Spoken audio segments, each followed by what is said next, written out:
निरंजन अलख निरंजन हो अलख निरंजन। न्यायदान पूर्ण झालं आहे। त्या माऊलीवर जे आरोप झाले होते ते सर्व सत्य आहे।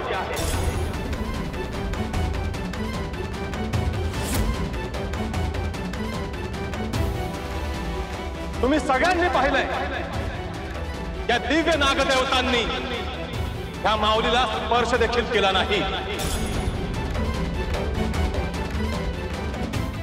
आणि ही जी सुरेखा नावाची स्त्री आहे मुळात तीच खरी दोषी आहे।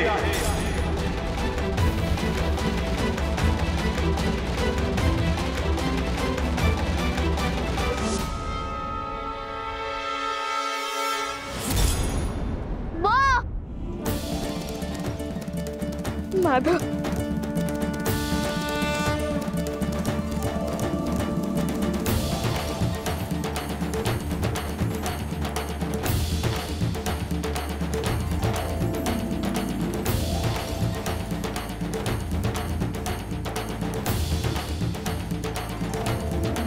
नर्मदा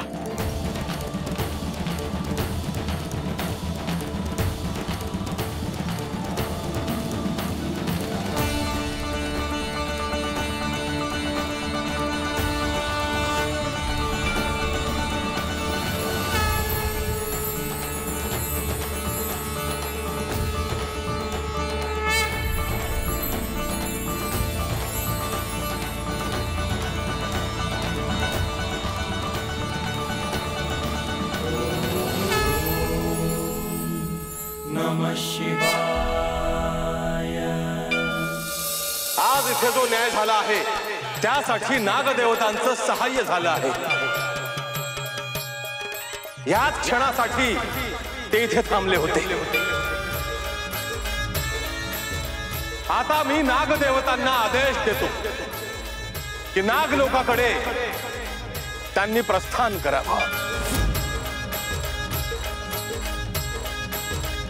आदेश आदेश अलख निरंजन निरंजन निरंजन।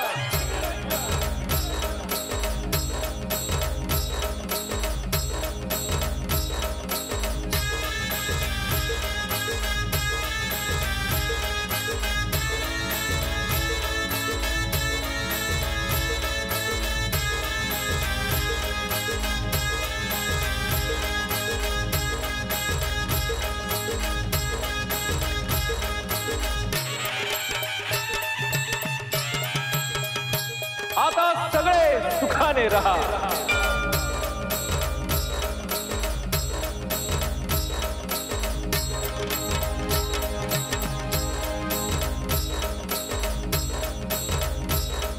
शुभम शुभम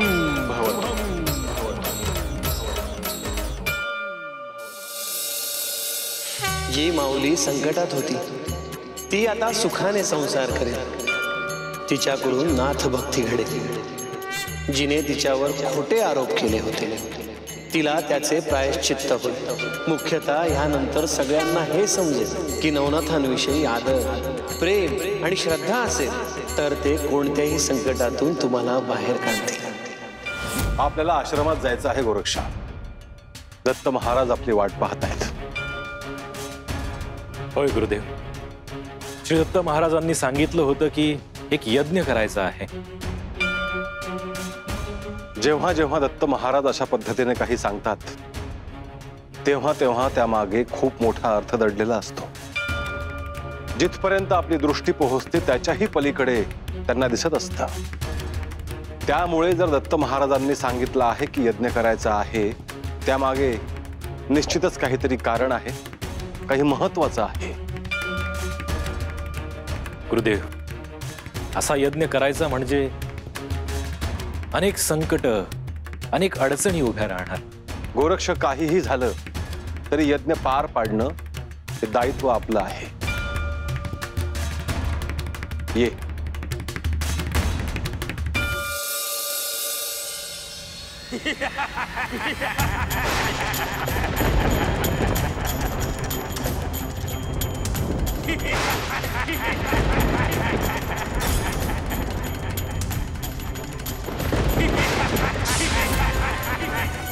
गुरुदेव आज्ञा करा. हा चेहरा कलीचाच आहे. नाही गोरक्ष, विघ्न आहे. आपण दत्त महाराजांकडे चाललो आहोत.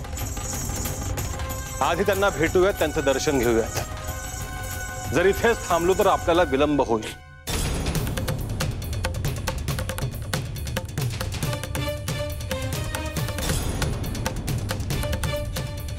गुरुदेव, दूरवर कुठेतरी आग लागली असावी. लांबवर कुठेतरी धूर येताना दिसतो आहे.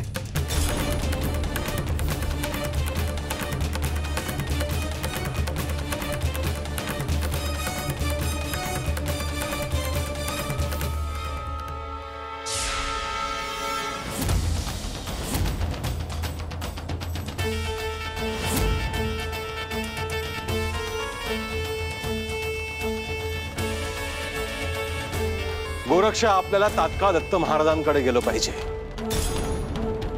हे चिन्ह शुभ दिसत नाहीत.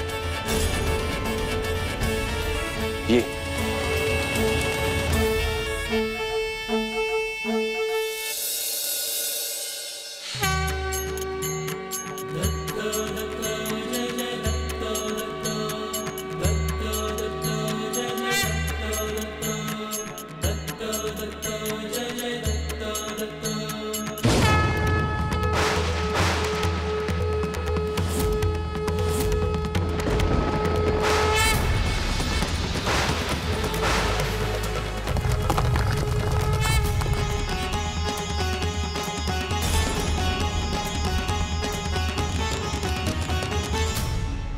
पृथ्वीवर नैसर्गिक आपत्ती येणार आहे असं दिसतं आहे. ह्यात अपरिमित जीवितहानी होऊ शकते. गुरुदेव, नाथपंथाचे कार्य सर्वत्र उत्तम सुरू आहे. आता कुठे आपल्याला हवे असलेले बदल दिसायला लागले आहेत. आणि असे असताना कसलेही मोठे संकट आले तर आपल्याला पुन्हा नव्याने काम करावं लागेल.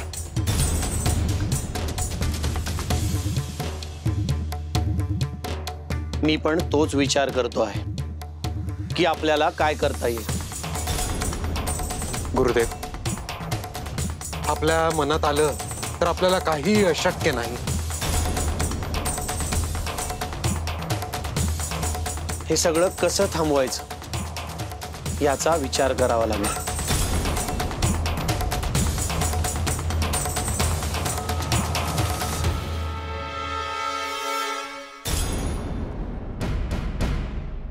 बरोबर.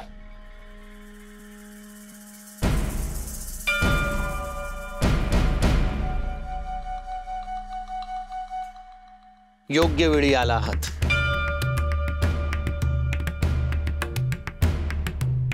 गुरुवर, वाटेत येताना काही अशुभ संकेत दिसलेत.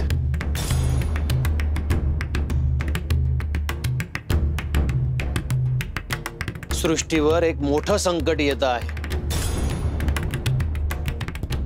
आणि ते संकट दूर राहावं म्हणून एक महायज्ञ करावा अशी माझी इच्छा आहे.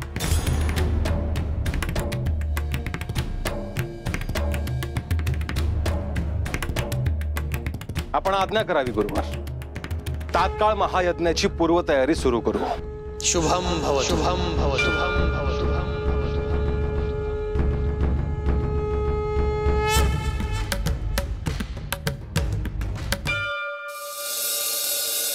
गुरुदेव, क्षमा असावी, परंतु एक विचारू का? मला ठाऊक आहे तुला काय विचारायचं आहे ते. गुरुदेव, तुम्ही म्हणालात की उद्यापासून पृथ्वीवर अग्नी नाहीये. मग हा यज्ञच सुरू का केला? ते सद्गुरू आहेत कानिपा. त्यांच्या कार्याविषयी शंका घेणे म्हणजे पाप आहे. होय गुरुदेव, परंतु जर अग्नीच गुप्त झाला तर यज्ञाचं काय होणार? त्यांनी भविष्यात डोकावून पाहिलं असेल. काहीतरी उपाय त्यांना ठाऊक असेलही. परंतु गुरुदेव, हा यज्ञ करत असताना कोणत्याही सिद्धीचा वापर करायचा नाही असं सांगितलं आहे. मग अग्नी कुठून येणार आणि तो यज्ञ कसा पार पडणार, एवढीच मला शंका आहे गुरुदेव. जे होईल ते पाहत राहू आपण कान्हीपा, आणि वेळ पडेल तिथे हस्तक्षेप करू.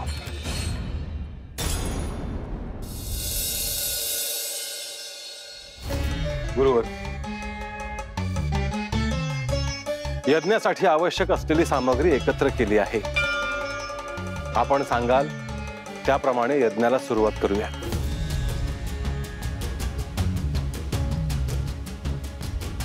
हा यज्ञ सुरू झाल्यानंतर ह्यातला अग्नी विझला नाही पाहिजे.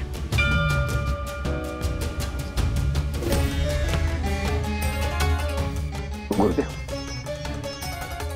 मी गेल्या वेळी सांगितलं होतं,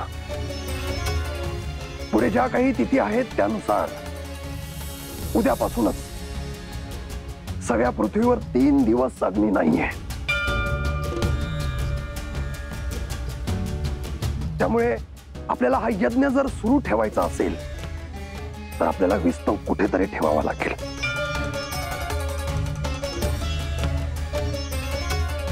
गुरुदेव, आपण या यज्ञातलाच विस्तव जिवंत ठेवू शकतो.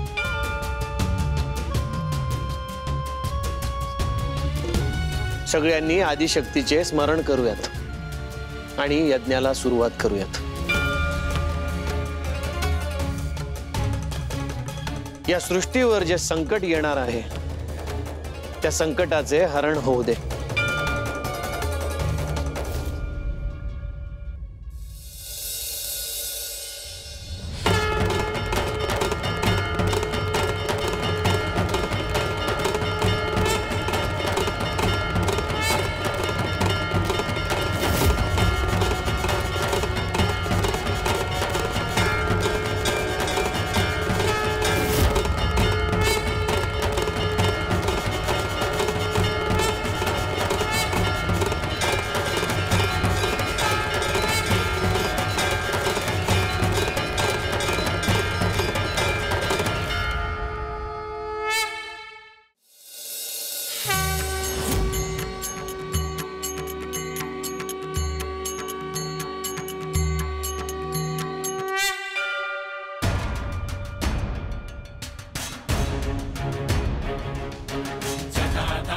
पाण्डुरङ्गं शूलहस्तं कृपानिधिं सर्वरोगहरं देव दत्तात्रेयमहं भजे.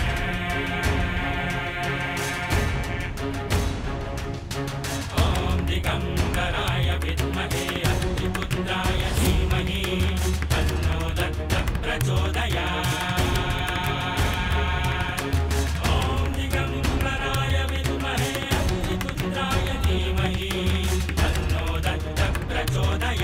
गुरुदेव, आपली आज्ञा असेल तर मी भिक्षा घेऊन येतो. गोरक्ष, ये जाऊन.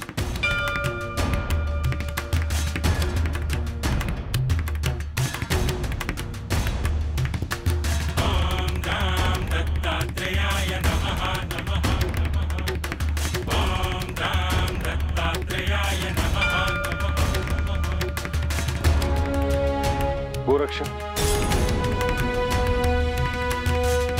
यज्ञ सुरू झाला आहे, त्यामुळे सगळ्या अशुभ शक्ती जागृत झाल्या आहेत. सैरा वैरा धावत सुटल्या आहेत. काळजी घे. होय गुरुदेव, येतो मी. गुरुदेव, यज्ञामुळे सृष्टीमध्ये शांतता जाणवायला लागली आहे. जालिंदर, तरीही संकट दबा धरून बसलेला आहे. ज्वालामुखी असेल तर तो शांत झाला पाहिजे. नद्यांना पूर येणार असेल तर नद्या शांत व्हायला पाहिजे. गुरुदेव, हे सर्व साध्य झाल्याशिवाय आपण यज्ञ थांबवायला नको. होय कान्ही,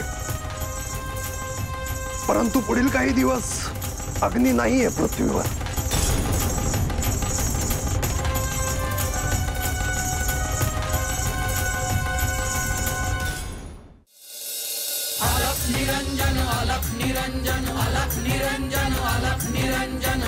निरंजन हो अलख निरंजन।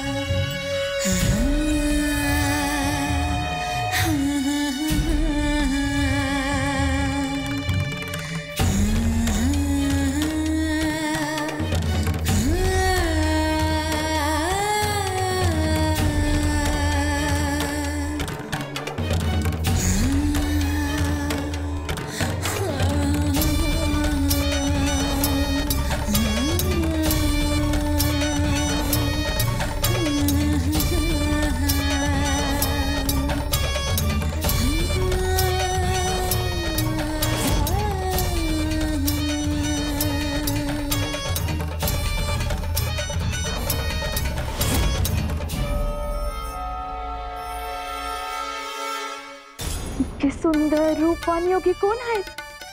त्यांना याआधी तर कधी पाहिलं नाही.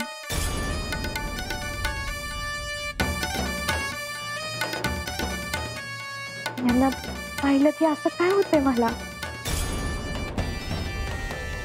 हे तर माझ्या कक्षात यायला हवे होते.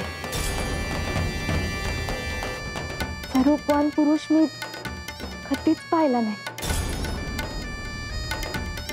अगं चंद्रिका, किती वेळ झाला उभी आहेस इथे? काय बघतेस? ते बघ, कोण योगी आहेत कुणास ठाऊक, पण असं वाटतंय जाऊन भेटावं त्यांना. अगं असं काय करतेस चंद्रिका? ते काय तुझा नाच बघायला इथे येणार नाही. ते भिक्षा मागायला आले असतील गावात. वय, पण तरी एकदा भेटायचंय त्यांना. पुन्हा दिसले नाहीत तर? अगं पण काय करावं हिला?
या वस्तीत पहिल्यांदाच पाहिलं तुम्हाला.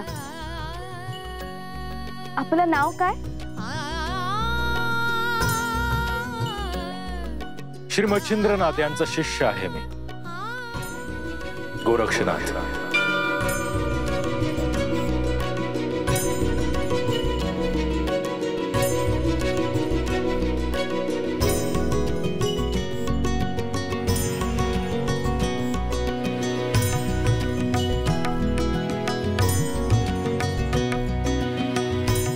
गोरक्षनाथ.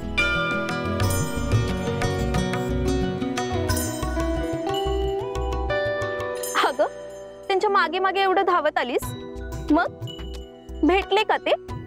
ते नाही, नाव आहे त्यांचं गोरक्षनाथ.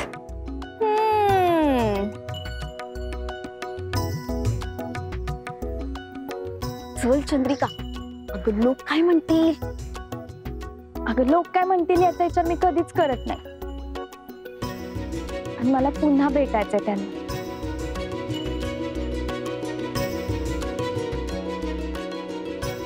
हो, पण आधी इथून तर चल.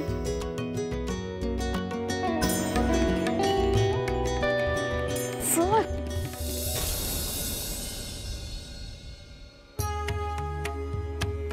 स्वामी, आज जेव्हा नाथ इथून गेले तेव्हा मला असं वाटलं की गोरक्षसाठी काहीतरी प्रतिकूल परिस्थिती निर्माण होणार आहे. नाथांसाठी सदैव संकट प्रतिकूल परिस्थिती ही येतच राहते, परंतु त्या प्रतिकूल परिस्थितीला संकटांना नाथ अनुकूल करून घेतात आणि कोणती समस्याच राहत नाही. तसं नाही स्वामी, ह्यावेळी अत्यंत कठोर तप करणाऱ्या गोरक्षाचा एका तरुण स्त्री बरोबर द्वंद्व होणार आहे. योगी आमचा योगी आहे गोरक्ष, आणि तुम्ही त्रिकाल ज्ञानी आहात. पुढे काय घडणार आहे ते सगळं दिसत असतं तुम्हाला. इतकं सोपं नसणार आहे स्वामी.